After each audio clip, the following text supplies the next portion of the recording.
ఇదిగోండి ఫైనల్గా అట్లు చూసారా చక్కగా ఎంత కలర్ఫుల్గా ఉన్నాయో. అయితే కలర్ఫుల్ కాదు మనకి ఇక్కడ కావాల్సింది, రుచికరంగా ఉండాలి, ఆరోగ్యంగా ఉండాలి. కళ్ళకి అందంగా కనిపిస్తే కాదండి, మన ఒంటికి ఆరోగ్యంగా ఉండాలి.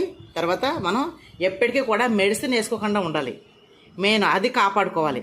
నా షార్ట్స్ చూడండి, వీడియో చూడండి, నేను యూట్యూబ్లో అప్లోడ్ చేస్తూ ఉంటాను. ఉదయాన్నే తాగాల్సిన వాటర్ ఏంటి, మనం హెల్తీగా తినాల్సిన ఫుడ్ ఏంటి, అలాగే ఏ రకాలు మన ఇంట్లో తయారు చేసుకోవచ్చు అన్నీ కూడా ఛానల్లో ఉంటాయి చూడండి. ఉదయాన్నే హాట్ వాటర్ తాగే వాళ్ళకి ఏ ఆకులు ఆకు రసాలు మనం మరిగించుకొని తాగాలి. అలాగే మామిడి జీడి, అల్లం పొడి, ఇలా డిఫరెంట్గా రకరకాలుగా ఉంటాయి. మనకి ఒక్కసారి మీరు నెల రోజులు కనుక ఇలా తాగగలిగితే, ఇలా తినగలిగితే ఏదైనా చాలా ఆరోగ్యంగా ఉంటాము. ఇడ్లీలు దోశలు పక్కన పెట్టండి, ఇప్పుడు వరకు తినేవాళ్ళు చిన్నప్పటి నుంచి తింటానే ఉన్నాము. ఇక్కడి నుంచి మన ఆరోగ్యం కాపాడుకోవడం కోసం ఇలాగా ఇవి కూడా చాలా రుచిగా ఉంటాయి. ఓకేనా, ఇలా చేసుకొని తినండి. మీకు నచ్చినట్లయితే సపోర్ట్ చేయండి, సబ్స్క్రైబ్ చేసుకోండి. థ్యాంక్ యూ అండి.